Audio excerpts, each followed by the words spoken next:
project-based learning, flipped classrooms, industry-integrated curriculum, KL, deemed to be university. మరి కొద్ది నెలల్లోనే ఎన్నికలు ఉండబోతున్నాయి. ఈ నేపథ్యంలో అసలు రాష్ట్రంలో అధికార పార్టీ కానీ ప్రతిపక్ష పార్టీలు కానీ ప్రచారాలు హోరెత్తిస్తున్న ప్రస్తుతం అంతా ఇదంతా మాట్లాడేందుకు బీజేపీ పార్లమెంట్ అధ్యక్షులు రవీంద్ర గారు ఉన్నారు. సార్ చెప్పండి, ఏ విధంగా చూడొచ్చు ఈసారి బీజేపీ ఏపీలో పాగా వేయాలని చూస్తున్నారు? పాగా వేస్తామండి. ఎందుకంటే 6 ఎంపీలు 10 ఎమ్మెల్యేలు కూడా గెలుచుకుంటాం. ఇది మాకు 29కి నాందిగా మేము తీసుకుని ఖచ్చితంగా విజయం సాధిస్తాం నమ్మకంతో మేము ఉన్నాం. అంటే కూటమితో వెళ్తున్నారు కదా, ఏ విధంగా ఉంది సపోర్ట్? ప్రజల నుంచి మంచి స్పందనే ఉంది. ముఖ్యంగా జాతీయ స్థాయిలో అంటే నేషనల్ బెనిఫిట్ని దృష్టిలో పెట్టుకుని మా జాతీయ పార్టీ కూటమికి నిర్ణయం తీసుకుంది. ఎందుకంటే 400 పైన ఎంపీ స్థానాలు గెలుచుకోవాలన్నది ఎన్డీఏ లక్ష్యం. కాబట్టి ఈరోజు టీడీపీ జనసేనతో కలిసి ముందుకెళ్తున్నాం. ప్రజలైతే బ్రహ్మరథం పడుతున్నారు. ఖచ్చితంగా అన్ని స్థానాల్లో విజయం సాధిస్తామని నమ్మకం మేము ఉన్నాం. అంటే 2014లో గెలిచారు కానీ ఈసారి అవ్వదని చెప్పేసి కొన్ని ప్రతిపక్ష పార్టీలు అయితే చెప్తున్నాయి. పూర్తిగా తీసుకుంటే ఏపీకి అన్ని విధాలుగా బీజేపీ ఏం చేసిందని ప్రజలు ప్రశ్నిస్తున్నారు. ఏపీకి అన్ని విధాలా బీజేపీ చేసింది అని చెప్తాను. ఇంకా చెప్పాలంటే ముఖ్యంగా విశాఖపట్నం సంబంధించిన ప్రతి అభివృద్ధి కార్యక్రమంలోనూ కూడా బీజేపీదే. అంటే జాతీయ స్థాయిలో నాయకత్వం ఏదైతే ఉందో వారి దృష్టి పెట్టి చేసిందే ఉంటుంది. అనేక కేంద్ర ప్రభుత్వ సంస్థలు ఇక్కడ ఉన్నాయి. హెచ్బిసిఎల్ ఎక్స్పెన్షన్ కానివ్వండి, నేషనల్ హైవే కానివ్వండి, విద్యా సంస్థ ఐఎం కానివ్వండి, మెట్టెక్ పార్క్ కానివ్వండి, బ్యూటిఫికేషన్ సంబంధించి స్మార్ట్ సిటీ చేస్తాం ఇక్కడ, స్వచ్ఛ భారత్ సంబంధించి అనేక నిధులు ఇచ్చాము ఇక్కడ, పొల్యూషన్ కంట్రోల్ సంబంధించి అనేక కోట్ల రూపాయలు ఇస్తున్నాము. టూరిజం డెవలప్మెంట్ సంబంధించి సింహాచలం ప్రసాద స్కీమ్లో 54 కోట్లు ఇవ్వడం కానివ్వండి, బీచ్ బ్యూటిఫికేషన్ చేసి బ్లూ ఫ్లాగ్ బీచ్గా గుర్తింపు ఇచ్చిన ఋషికొండది కూడా మేమే చేసాం.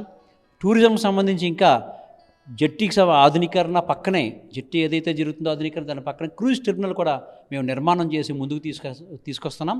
ఇంకా అనేక కార్యక్రమాలు చేయబోతున్నాం. అంటే పూర్తిగా విశాఖ అనకాపల్లి కానీ అరకు కానీ పార్లమెంట్ స్థానాలు చూస్తే బీజేపీ వేస్తున్నారు. అక్కడ బీజేపీ అసలు లేదా, అలాంటిది అక్కడ బీజేపీ పెట్టడంపై ఏ విధంగా చూస్తారు? బీజేపీ లేదనేది లేదు, ప్రతి చోట ఉంది. ఈ 10 సంవత్సరాలు నరేంద్ర మోడీ గారు పేదల కోసం సంక్షేమానికి కానీ అభివృద్ధికి కానీ చేసిన అనేక కార్యక్రమాలతో ప్రతి హృదయాన్ని ఆయన తాకారు. ఖచ్చితంగా అన్ని చోట్ల భారతీయ జనతా పార్టీ అభిమానులు ఉన్నారు. ఇప్పుడు మేము ప్రూవ్ చేసుకోవడానికి ముందుకు వెళ్తున్నాం. ఏ విధంగా చూస్తారు సార్? మీరు కూటమి ఎన్ని వచ్చినా మేము సింగిల్గా వెళ్తామని పక్క అధికార పార్టీ చెప్తుంది. అది ఎవరి ఇంట్రెస్ట్ వాళ్ళది, వాళ్ళ నమ్మకం వారిది. మేము జాతీయ స్థాయిలో అంటే నేషనల్ బెనిఫిట్ని దృష్టిలో పెట్టుకుని ముందుకు వెళ్తున్నాం. ఎక్కడ భావసారూప్యం ఉన్న పార్టీని కలుపుకుని వెళ్ళడం మా ధర్మం. ఇప్పుడు మళ్ళీ 24లో ఒకవేళ అధికారంలోకి వస్తే ప్రత్యేక హోదా కానీ అలాగే రైల్వే జోన్ కానీ ఏమైనా ఇస్తారు? రైల్వే జోన్ అనేది ఆల్రెడీ మేము అనౌన్స్ చేస్తున్నాం. మీకు అందరికీ తెలిసిన విషయమే. 52 ఎకరాలు ప్రత్యామ్నాయ స్థలాన్ని మాకు కేటాయించే క్రమంలో వారు ముంపు ప్రాంతాన్ని ఇవ్వడం జరిగింది. అంటే వర్షాలు పడితే మునిగిపోయే ఒక ప్రాంతాన్ని మాకు ఇవ్వడం జరిగింది రిజర్వేర్ పక్కన. దాన్ని కాదు మాకు మంచి స్థలాన్ని ఇవ్వమని చెప్పి అడుగుతున్నాం. వారు ఇచ్చిన తక్షణమే వర్క్ ప్రారంభమవుతుందని అనేక పర్యాయాల్లో ఇక్కడ కేంద్ర మంత్రి రైల్వే మంత్రి వచ్చిన సందర్భంలో కూడా ఇక్కడ తెలియజేయడం జరిగింది.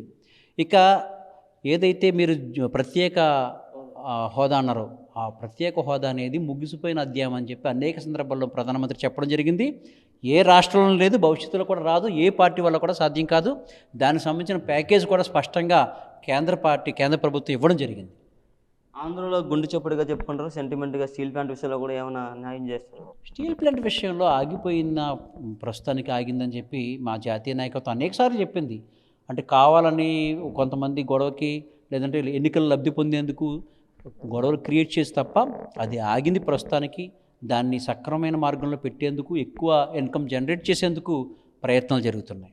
విశాఖ ఎంపీగా మళ్ళీ జీవీఎల్ గారు అడుగుతున్నారని చెప్పేసి ఇందాక మనం చూస్తున్న ప్రశ్న ఏ విధంగా చూస్తుంది?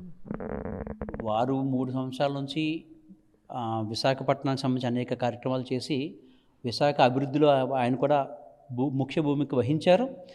అయితే జాతీయ పార్టీ అనేక ఆలోచనలతో వేరెవరికో టీడీపీకి భరత్ గారికి అభ్యర్థికి ఇవ్వడం జరిగింది.